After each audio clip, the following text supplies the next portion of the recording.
কাঁদতে কাঁদতে অন্তপুরে গিয়ে কিছুদিন পরে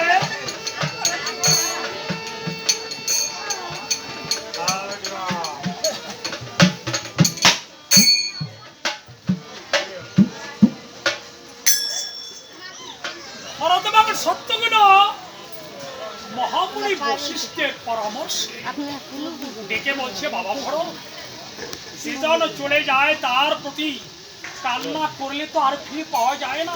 তার যে ওই আত্মাটি যাহাতে বিষ্ণুপদের স্থান থেকে পারে, এর বিধানটা তোমার করতে হবে এই জগৎ মাঝে। মুনির কথা শুনে ভরত বলছে, খবরদার মুনি, আপনাদের সমস্ত কর্ম করতে আমি বাধ্য। কিন্তু এতক্ষণ ভেবেছেন ভরত কিছু জানে না।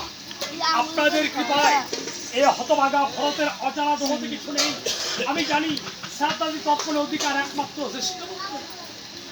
পিতার কনিষ্ঠ পুত্র হয়ে আমি করবো শ্রাদ্ধাদি তর্পণ, তাতে তো কোনো ফল ঘটবে না, তাতে পিতা মুক্তি পাবেন না। উনি বলেছে, বাবা ভরতের কথাটা সত্যি বটে, কিন্তু কর্তব্যের দায় সমাজকে পালন করতে হলে সমাজের অনুসারে কতগুলি কর্ম করতে হয়।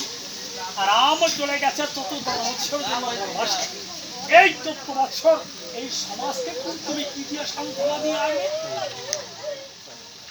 রাজা দশরথ উদ্ধার হতে পারুক কিংবা না পারুক, তুমি এবার আমাদের সমাজকে মুক্ত।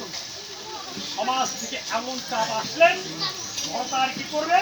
বাধ্য হয়ে রাজা দশরথের আত্মার সৎগতি কামনার জন্য শ্রাদ্ধাদি তর্পণ ছেড়ে দিয়ে এক জ্ঞাতি ভোজনের আয়োজন। সেদিন থেকে আসলেন এই যে জ্ঞাতি ভোজন।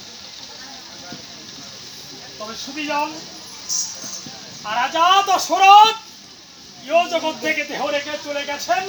ভরত আজ জ্ঞাতি বান্ধব রেখে বেদমতের শাস্ত্রমতের শ্রাদ্ধাদি তর্পণ ছেড়ে দিয়ে এক জ্ঞাতি ভোজনের আয়োজন করে পরিপূর্ণ ভোজন করিয়ে ভরত কি করলেন?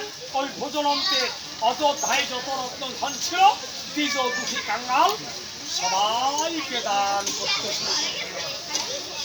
তবে সুবিজন, আপনারা জানেন এই দান পর্বে হয়তো আমি আপনাদের বলতে চাই, আমার স্নেহের সেই আপনাদের আদরের যে সন্তানটি সঞ্জয় আজ তার মাতৃদেবী ইহ জগৎ থেকে দেহ রেখে পরজগতে চলে গেছেন।